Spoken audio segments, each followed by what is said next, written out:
Hello everyone, स्वागत है आपका हमारे यूट्यूब चैनल में। आज हम लोग शुरू करेंगे चैप्टर 2 जिसका नाम है temperature and zeroth law of thermodynamics. Chapter 2 शुरू करेंगे जिसका नाम है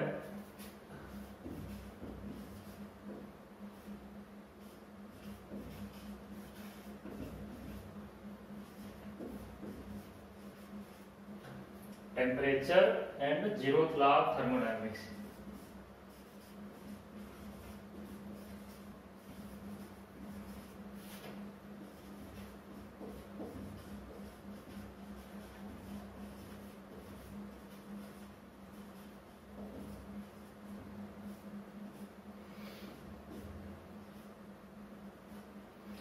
temperature and zeroth law of thermodynamics. तो फर्स्ट हम देखते हैं टेम्परेचर क्या होता है। ठीक है, टेम्परेचर क्या होता है, टेम्परेचर को हम डिफाइन कैसे करेंगे।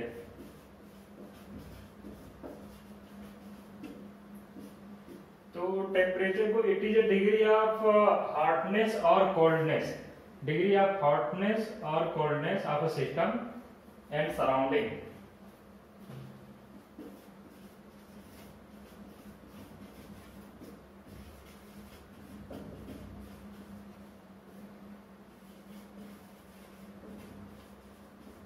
Degree of hotness and coldness को ही हम टेम्परेचर से डिफाइन करते हैं। Degree of hotness and coldness को टेम्परेचर डिफाइन करते हैं। और टेम्परेचर कैरेक्टरिस्टिक क्या है, temperature always high temperature to low temperature को flow, high temperature to low temperature को फ्लो होता है। कभी भी लो टेम्परेचर से हाई टेम्परेचर की ओर फ्लो नहीं होगा। ऐसा हो सकता है लेकिन कब होगा, जब कोई एक्सटर्नल एनर्जी सप्लाई करे। ठीक है, तो एक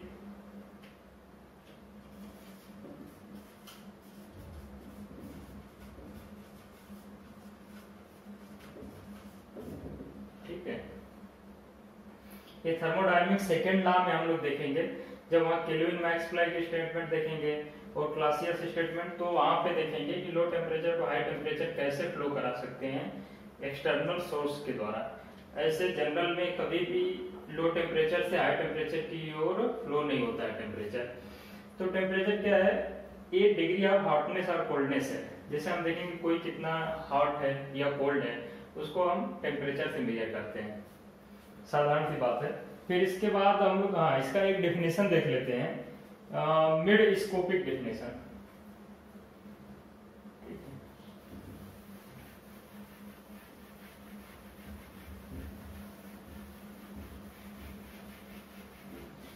डेफिनेशन देखते हैं, sorry microscopic definition.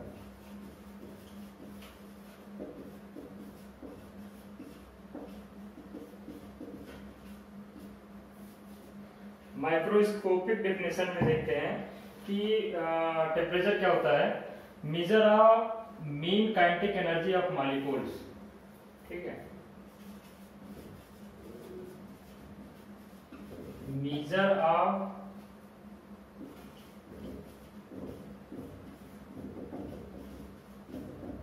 Mean kinetic energy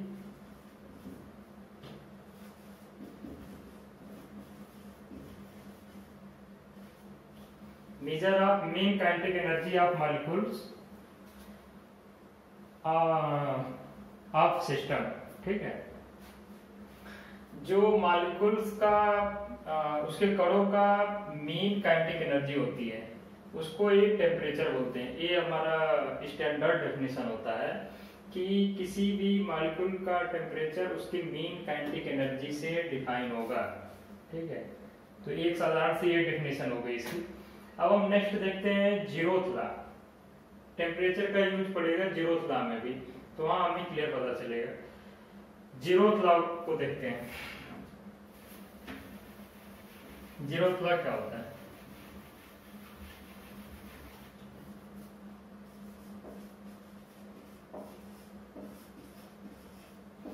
zeroth law of thermodynamics. Zeroth law क्या बोलता है कि when two system A and B are in thermal equilibrium with a third system C separately, then A and B are bound to be in thermal equilibrium with each other.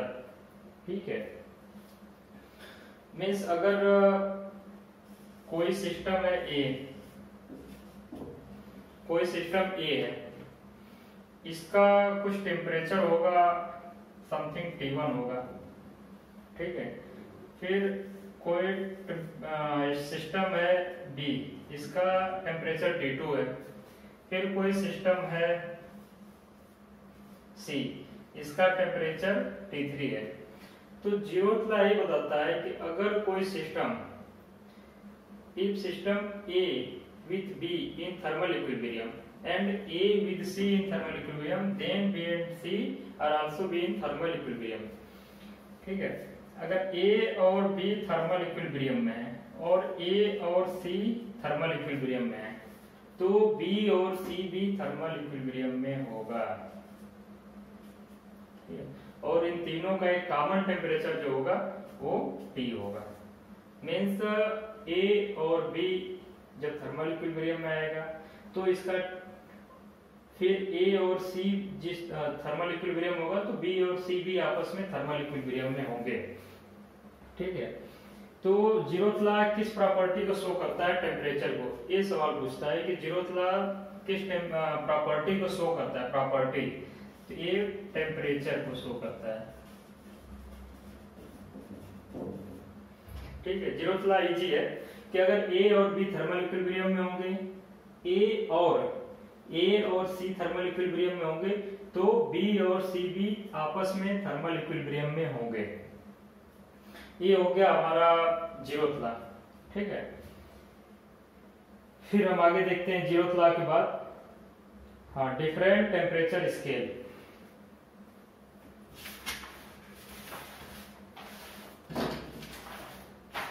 एक question यहां से आता है zeroth law से, छोटा topic है। इसके बाद हम लोग देखते हैं वही different temperature scale.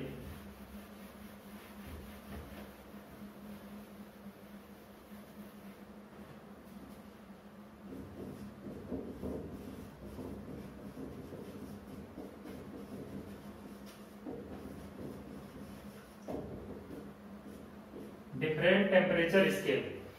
Different temperature scale क्या होता है? जैसे हम देखते हैं थर्मोमेट्री, हम जो मेजर करने का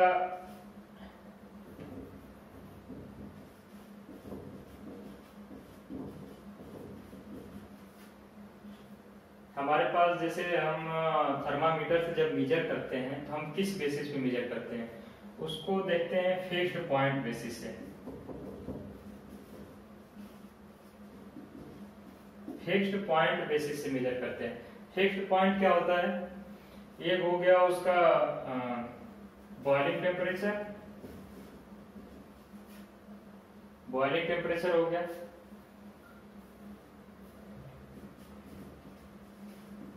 और एक इसका हो गया आइस टेम्परेचर। बॉइलिंग टेम्परेचर और आइस टेम्परेचर को फिक्स मानकर हम टेम्परेचर का मेजर करते हैं। लेकिन एक थर्ड जो एडवांस डेफिनेशन होती है इसकी, वो ये फिक्स्ड पॉइंट नहीं आती है, ये इसका ओल्ड कॉन्सेप्ट है। ठीक है, ये हम रेफरेंस के लिए यूज नहीं करते हैं। क्यों रेफरेंस के लिए यूज नहीं करेंगे इसको? क्योंकि बॉइलिंग टेम्परेचर और आइस टेम्परेचर प्रेशर पर डिपेंड करता है। बॉइलिंग टेम्परेचर और आइस टेम्परेचर प्रेशर पर डिपेंड करेगा, प्रेशर पर डिपेंड करेगा। प्रेशर के बढ़ने से बॉइलिंग टेम्परेचर बढ़ जाएगा। मीन्स ये यूनिवर्सल नहीं है कि बॉइलिंग टेम्परेचर एक ही होगा, आइस टेम्परेचर एक होगा, ये प्रेशर पर डिपेंड करेगा। ठीक है, तो ये ओल्ड कॉन्सेप्ट है इसका, थर्मोमेट्री का फिक्स्ड पॉइंट वाला ओल्ड कॉन्सेप्ट है। जो न्यू कॉन्सेप्ट है उसमें देखते हैं one fixed point as reference. इसमें एक ही फिक्स्ड पॉइंट लेंगे,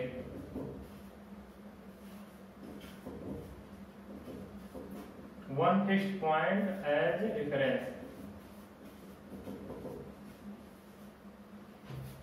इसमें एक ही पॉइंट लेंगे, one fixed point as reference. उसको क्या बोलते हैं? ये तो बोलते हैं triple point of water. Triple point of water, triple point of water, बोलते हैं इसको triple point of water.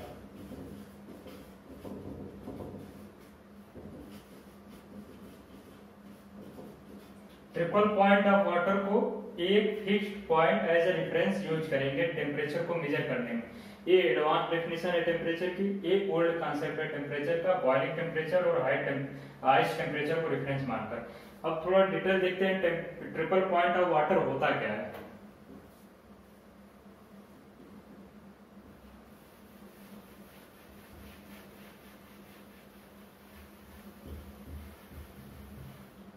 Triple point of water होता क्या है, ठीक है।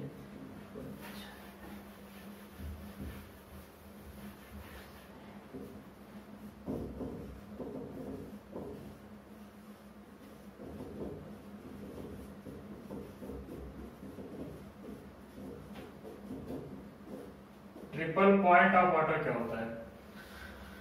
ट्रिपल पॉइंट ऑफ वाटर वो पॉइंट है जिस पॉइंट पर वाटर की तीनों फेज एग्जिस्ट करती हैं। मतलब इस पॉइंट पर वाटर, आइस, स्टीम तीनों फेज को एग्जिस्ट करेंगी इस पॉइंट पे। इसको बोलते हैं ट्रिपल पॉइंट ऑफ वाटर। इसका वैल्यू क्या होता है? 0.01 degree centigrade. Triple point of water का वैल्यू कितना होता है? 0.01 डिग्री सेंटीग्रेड। इसको टेम्परेचर में मेजर करना है तो क्या करेंगे?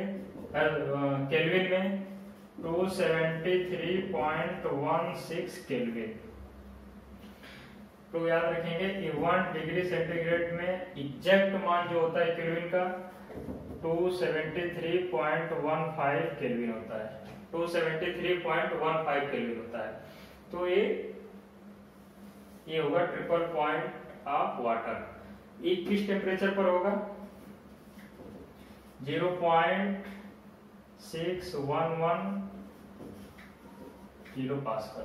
0.611 किलो पास्कल प्रेशर पर 0.01 degree centigrade triple point of water होता है। ट्रिपल पॉइंट ऑफ वाटर क्या होता है? इस पॉइंट पर वाटर, आइस, स्टीम तीनों फेज कोएग्जिस्ट करती हैं। डेफिनेशन क्या होगा? Triple point is temperature at which all the three phase of substance, solid, liquid, gas can coexist in thermal equilibrium simultaneously. ठीक है, तो ये ट्रिपल पॉइंट ऑफ वाटर होता है। फिर हम नेक्स्ट देखते हैं केल्विन। केल्विन के बारे में जान लेते हैं। जो टेम्परेचर की एसआई यूनिट होती है, एसआई यूनिट होती है टेम्परेचर की, एसआई यूनिट ऑफ टेम्परेचर एक केल्विन होती है। टेम्परेचर की एसआई यूनिट केल्विन होती है।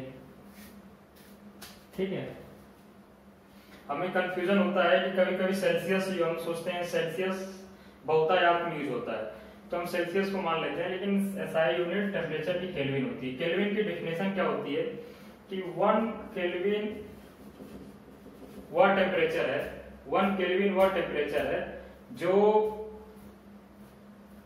ट्रिपल पॉइंट ऑफ वाटर के 1/273.16 पार्ट के बराबर होता है। 1 kelvin 123.16 part of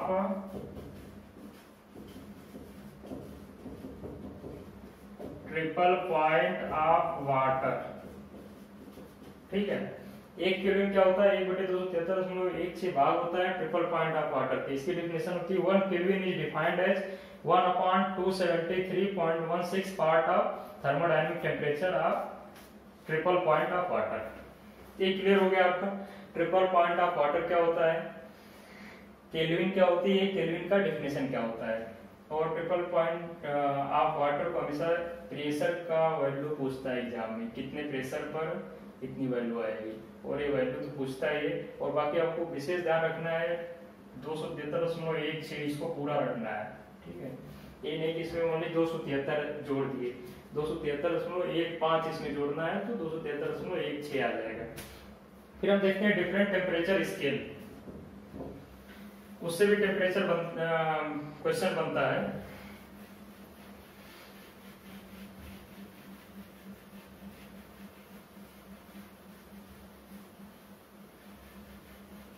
different temperature scale.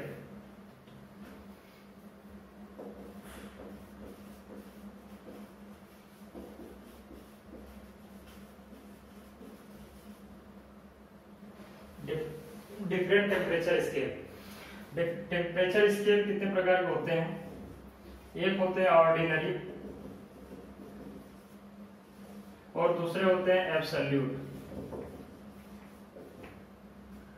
Ordinary, absolute. Ordinary में कौन से आते हैं स्केल? फर्स्ट आता है सेल्सियस, सेल्सियस पैमाना। इसके रिस्पेक्ट में इसका एब्सोल्यूट होता है केल्विन। फिर सेकेंड इसमें आता है फ़ारेनहाइट,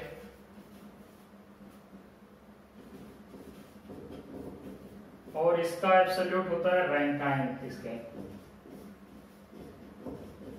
इनका कन्वर्जन भी एग्जाम में दे देता है, न्यूमेरिकल बनाकर दे देगा, इजी होता है। वो आपको बता दे रहा हूं, अगर आ जाएगा तो एक आध क्वेश्चन उससे आ जाता है।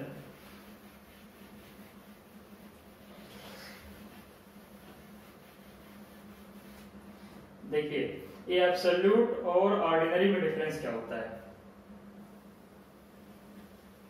एक हमें ड्रा कर लिए आइस पॉइंट, वाटर की आइस पॉइंट,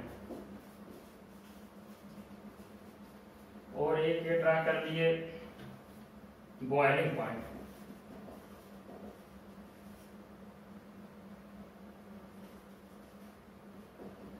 बॉइलिंग पॉइंट और स्टीम पॉइंट, ठीक है। 0 डिग्री सेंटीग्रेड आइस पॉइंट होता है सेंटीग्रेड पैमाने का, और 100 डिग्री सेंटीग्रेड बॉइलिंग पॉइंट होता है। अब देखते हैं इसका एब्सोल्यूट केल्विन में क्या होगा। केल्विन की वैल्यू यहाँ पर होगी 273.15 केल्विन। इसके नीचे आने पर यहाँ पर होगा 0 केल्विन। 0 केल्विन से नीचे कोई भी टेम्परेचर एग्जिस्ट नहीं करता है इस ब्रह्मांड में। 0 केल्विन से नीचे कोई भी टेम्परेचर नहीं होगा। 0 से 273.15 जाएगा तो इसके 0 डिग्री सेंटीग्रेड के इक्विवेलेंट में आएगा। तो अगर पूछता है कि 1 डिग्री सेंटीग्रेड का एब्सोल्यूट टेम्परेचर क्या होगा केल्विन में, तो एक इसमें जोड़ देंगे, में से 274.15। जनरली हम लोग 273 केल्विन यूज करते हैं। फिर यहाँ से जब आएगा तो यहाँ आ जाएगा 373.15 केल्विन, ये होगा बॉइलिंग टेम्परेचर। फिर देखते हैं फ़ारेनहाइट में। फ़ारेनहाइट का भी सेम है, 32 डिग्री फ़ारेनहाइट होता है आइस टेम्परेचर, और 212 फ़ारेनहाइट होता है बॉइलिंग टेम्परेचर। इसका देखते हैं, इसके रिस्पेक्ट में इसका एब्सोल्यूट रैंकाइन, रैंकाइन का 492 672, 492 672 रैंकाइन होगा ये, ठीक है। अब यहाँ इसके 0 लाने के लिए यहाँ पर इसको 0 रैंकाइन यूज करेंगे। मीन्स अगर अब यहाँ से फ़ारेनहाइट को बढ़ाना है तो इसके रिस्पेक्ट में रैंकाइन को इंक्रीज करना होगा। ये आप आइडिया ले लिए कि एब्सोल्यूट टेम्परेचर क्या होता है। ये ऑर्डिनरी स्केल, एब्सोल्यूट स्केल, इसका कन्वर्जन का न्यूमेरिकल आता है, उसको बता देता हूँ।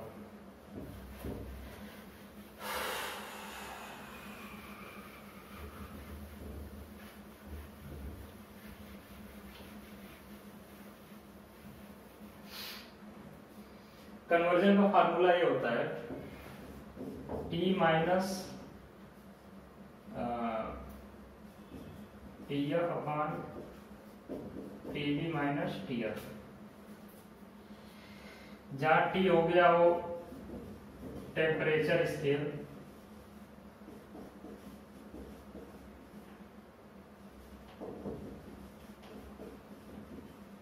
फ्रीजिंग टेम्परेचर, और ये हो गया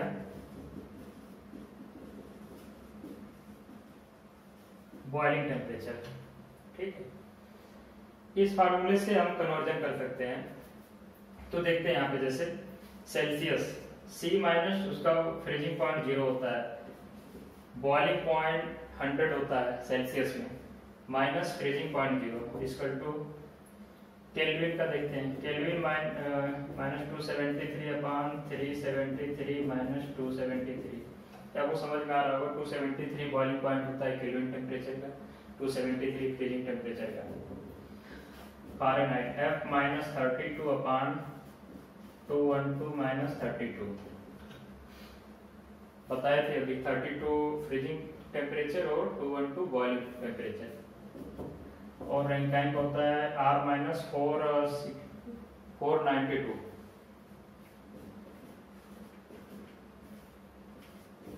और 672 minus 492।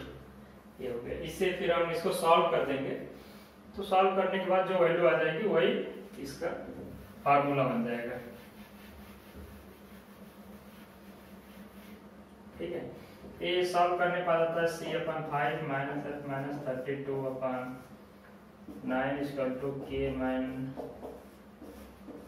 5 upon R minus 492 upon 9। ये फार्मूला निकल कर आता है। इसमें क्वेश्चन पूछता है कि सेल्सियस को केल्विन में चेंज करो या केल्विन को रैंकाइन में, रैंकाइन को फ़ारेनहाइट में। इस पे आप अप्लाई करके कुछ भी निकाल सकते हैं। ठीक है, तो ये हमारा जनरली ये चैप्टर था। कुछ इसके और पॉइंट देख लेते हैं। जैसे हम देखते हैं कि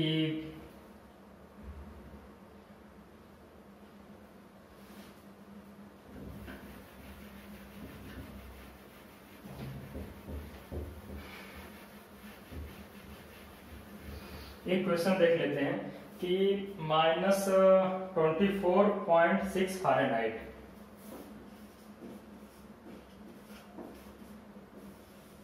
-24.6 फ़ारेनहाइट को सेल्सियस में चेंज करो, ऐसे करके होगा। ठीक है, क्या एक रोचक वैल्यू निकल कर आती है, शायद इसका हाफ आता है। तो एक देख लेते हैं। F minus 32 upon 9 equal to C minus C upon 5। F हो गया -24 upon 6 minus 32 upon 9 equal to C upon 5। फिर आ जाएगा 32 20 हो गया 52 4 56 56.6 अपॉन 9 इज 5 ऑन C। इसको सॉल्व कर लेते हैं।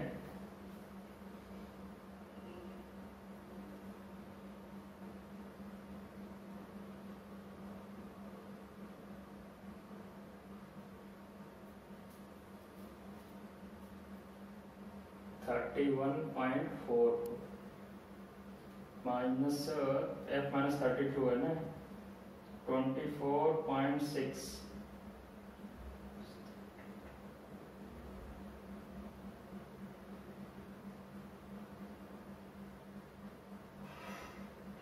हाँ, तो निकल कर आ जाएगा C इक्वल टू -31.44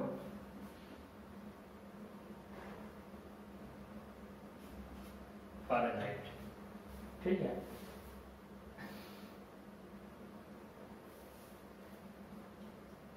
ये अब आप लोग एक बार चेक कर लीजिएगा। तो ऐसे इसका कन्वर्जन करके निकालते हैं फ़ारेनहाइट टू ऐसे। तो ये इसका हमारा चैप्टर समाप्त होता है। इसमें एक पॉइंट बता देता हूँ कि वर्ल्ड में सबसे हॉटेस्ट प्लेस और कोल्डेस्ट प्लेस है। सबसे हॉटेस्ट प्लेस जो है वो लेबियान है। लेबियान है, यहाँ का टेम्परेचर मेजर किया गया था 58 डिग्री सेंटीग्रेड। और सबसे जो कोल्डेस्ट प्लेस है, कोल्डेस्ट प्लेस अंटार्कटिका में है।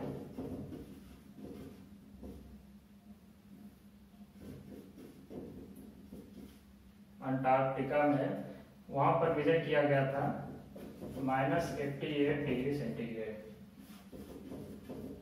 वोस्टोक नामक प्लेस पे मेजर किया गया था -88.8। तो ये आज का हमारा चैप्टर 2 छोटा था, लेकिन एक आध दो प्रश्न आने की संभावनाएं रहती हैं। तो हमारा चैप्टर 2 खत्म हुआ। फिर आगे से हम चैप्टर 3 देखेंगे। और चैनल को आप अपना चैनल समझ के उसको लाइक शेयर सब्सक्राइब करिए और मैं ऐसे वीडियो बनाता रहूँगा अभी टाइम निकाल कर। बाकी ठीक है, ओके।